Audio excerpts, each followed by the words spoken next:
What's going on, everybody? Rogue Hero here. So today's video, we're gonna be talking about the top 5 best meta decks. Also, make sure when you guys watch the video to smash that like button, and after the video, leave a comment in the comment section down below, so that way we can try to help boost me in the algorithm. Also, one more thing. So I am filming this without my green screen. I'm just trying to see if you guys like it just as good without the green screen. If not, I'll try to have my next video that's a discussion with a green screen. It's just the green screen takes forever to edit, and I'm trying to get this video up to you guys as quick as possible because I'm on a really time crunch today. Meta decks, man. The meta has changed since the last time I've made this video. You guys already know I've been going to locals consistently, so I think I got a pretty good idea about how the meta is and how it is going to be played out moving forward. And for the sake of this video, considering the deck has not came out in the TCG yet, I will not be including the Despia deck as part of this video because Despia's, I think we all know, it's going to be a tier 1 deck, but since it's not out in the TCG, we can't really scale on how good the deck is going to be. So starting off with number 5, man, I got Flunderies. Flunderies is a really good deck, man. It's been pretty kicking some tail on the competitive circuit, man. They got a couple of OTS championship tops. It has literally a bunch of local tops. And I've been checking out the deck list. Like, I have one up right here from the Carlancho store on Facebook. Check them out. And the deck list literally runs triple of Dimensional Shifter. Now, the main thing about this deck, it kind of does hurt when you like imperm their summons and effect value them. However, the fact it's kind of like Madoche's, where it can run 3D Shifter, which is an insane card in the meta.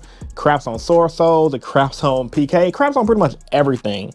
Which Rat runs that at 3, and then it also runs that stupid Harpy card that pretty much negate monster effects, because a lot of these Flunderies are wing beasts, and it has tons of searching, and a lot of decks are even, and builds are even main that can evenly match. So with all that being said, man, I think Flunderies, in all honesty, guys, is a really tough contender as one of the better decks in the format. Tons of people are topping with it.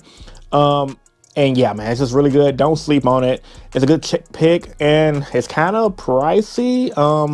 So yeah, man, check it out. If you guys want to build a solid deck that's not super tier 1, but it's like tier 1.5, but I think it's, now, you know what? I'm going to say it's tier 1. Because I got it on my top 5 best meta decks. The deck is good. The deck is really good. I don't see it in my local area, though. So I can't really give you guys more in depth other than the research I've done. But every time I look online, on Facebook, people winning tournaments, they're topping consistently. So I got to have it on this list. And number 5. Number 4. Sorso. Now, you guys already know how I do my list. 1 is not better than 5. 5 is not better than 1. I think these are all equally good in their own right. Sorso, on the other hand, this is Sorso variants, because I can't really pick which variant is going to be better. There's Tenyu Sorso, there's Punk Sorso, there's freaking Virtual World Sorso. Pick your poison and play that deck if you guys want to play a solid meta deck. The deck is really good because they run things like Baron to get the negate. They all float. They're very consistent. Some Sorso decks just do the Brave token Sorso, which is really good as well. And even though the deck is very consistent, it has little to no drawbacks because it has a good going one game. It has a good going second game because they have break builders. They run a team engine. And if they run engines like the Virtual World, their ceiling is a lot higher because if you stop the Sorso engine, the Virtual World engine is going to get you. Stop the Virtual World engine, the Sorso engine is going to get you. So this is a deck I know very well because people in Illinois love Sorso, no matter if it's the Virtual version, the Punk version, or whatever version. People love that deck. So with that being said, I had to have it on this list at number 4 because it's a really good deck. Self-explanatory, and honestly, coming in this at number 3, 60 card base decks. Now my boy Austin, shout out to him. He just won his OTS championships with 60 card base.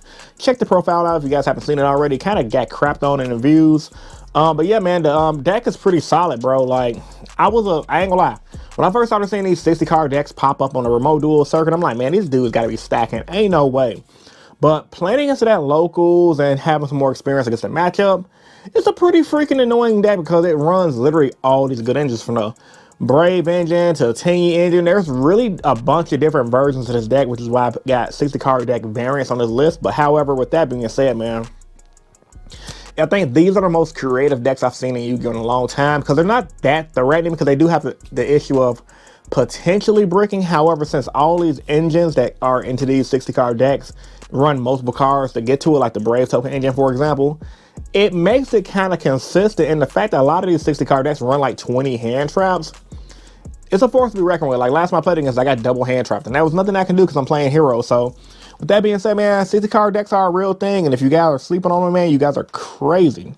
Coming in at number 2, I have Prank Kids Brave Token. So I did not expect to pick Prank Kids on my top 5 best meta deck list, but I have to respect the deck because it's been topping like crazy with the Brave Token engine. And even though there's only one solid prank, well, it's probably more than one. There's only one prank kid player I know near me named Robert Kramer, really good duelist.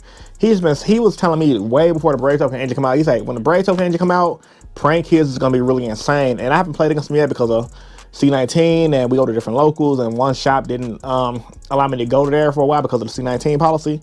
And from what I've been hearing, he's been winning like a lot because Brave Token prank kids can do a lot. You guys already know prank kids, they gain life points, they burn life points, they spam field, they can blow up your board, they're really consistent, and they all float. They're almost like a newer version of Burning Abyss, if you will, that plays fusions, if that makes sense. And with the Brave Token engine, it gives them an extra layer of protection with the form of Omni Negate with Brave Token Griffin. It's a force to be reckoned with. So with that being said, man, don't sleep on prank kids, dog. D-Shift is a good card. Dimensional Barrier is a good card. Anything that can banish them is a pretty good card. Droll and Lockbird is solid against the matchup as well. Yeah, man, Prank Kids is really insane, which is about to have it on the top 5 list because I know how the deck plays, and it's really freaking good. And if you sleep, the deck has a great recovery game where they can just recycle, draw, search, recycle. It's really annoying, trust me. If you guys haven't played against Prank Kids, trust me, it will annoy the F out of you. And obviously, number 1 deck on this list, it's PK. PK Brave is bruh. I went to locals yesterday. We went to game 3. However, the fact that that deck has utilized the Scythe Lock, the fact that the deck has utilized the A Zeus, the fact that the PK engine by itself has tons of support to go grab their PK trap card that allows you to negate monsters on the field, the deck is really good. It doesn't feel overpowered when you play against it.